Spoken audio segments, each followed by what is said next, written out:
Bonjour Gilles, bonjour tout le monde qui nous suit dans ce live. Je m'appelle Mohindo Soko Georges, directeur de la radio-télévision communautaire La Référence, qui émet à partir du centre de commande en province de l'Ituri. Pour le deuxième bimestre, nous avons choisi de traiter les sujets sur la problématique des violences sexuelles, c'est basé sur les genres à commande. Et dans ce sujet-là, comme angle, nous avons choisi la conséquence, ou soit les conséquences des violences sexuelles basées sur les genres, sur les jeunes filles, ici au centre de commande.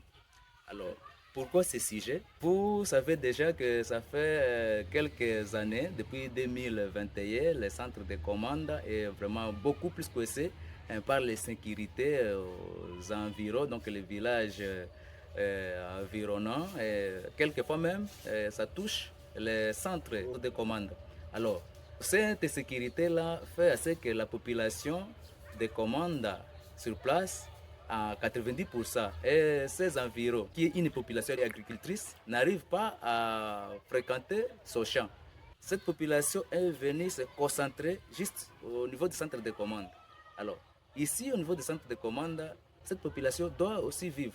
C'est ce qui pousse certaines filles, certaines mamans, même alors les hommes et les garçons, dans cette erreur de violence ou soit de viol, des jeunes filles, des mamans quelquefois, et puis quelquefois aussi des enfants. L'idée était de profiter de cette occasion, passer le message, parce que nous savons que le cadre Pamoja ici, c'est vraiment une grande opportunité pour nous. C'est un cadre presque international, là où tout le monde peut suivre et puis comprendre, connaître ce qui se passe sur le terrain. Donc, si ce message peut atteindre au moins deux, trois personnes, parmi les décideurs, je sais qu'il y aura possibilité de pouvoir se mettre et puis donner la solution à cette population qui est en train de souffrir dans l'est du pays, particulièrement en commande à centre. Alors, maintenant, comment nous arrivons à joindre, soit comment nous faisons pour rencontrer nos personnes ressources. Pour entrer en contact avec notre personne ressource, comme d'habitude, au niveau de la rédaction, on dresse les plans du magazine. Et dans ce plan-là, déjà, il y a des personnes possibles. Nous savons que non, telle personne peut nous donner de bons éléments par rapport à ces sujets. Telle autre peut aussi nous donner des éléments importants par rapport, par exemple, à telle autre question. Et après avoir déjà ciblé ces personnes ressources, nous passons par les contacts. Donc, nous les contactons d'abord par téléphone si nous avons leur contact, ou soit si nous n'avons pas leur contact, nous cherchons à avoir leur contact et puis les appeler d'abord au téléphone, savoir s'ils sont sur place à commande ou s'ils sont en déplacement.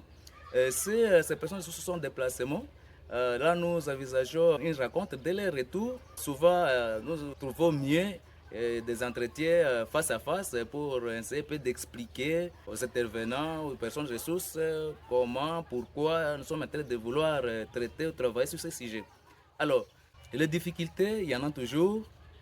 Souvent, quand nous entrons sur le terrain, et comme nous sommes en train de vivre dans un milieu conflictuel, avec beaucoup de groupes armés, de groupes rebelles, voilà. Ce n'est pas aussi très facile d'aborder quelqu'un et puis qui vous donne directement l'avis favorable pour son intervention dans des émissions.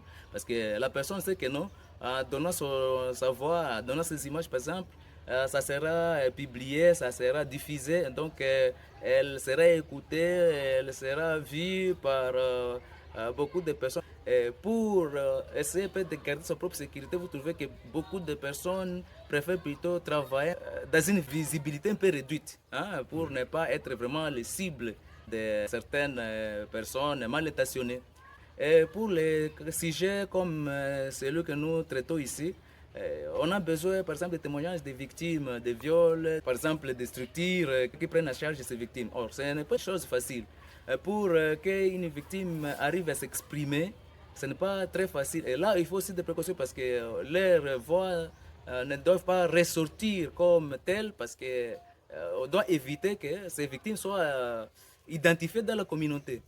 Autre chose, pour arriver à ces victimes aussi, on doit passer par les organisations qui prennent ces victimes en charge. De leur compter aussi, vous diriger directement, soit vous dire que non, c'est elle qui est la victime, c'est aussi compliqué parce que c'est contre aussi leur déontologie, si on peut le dire.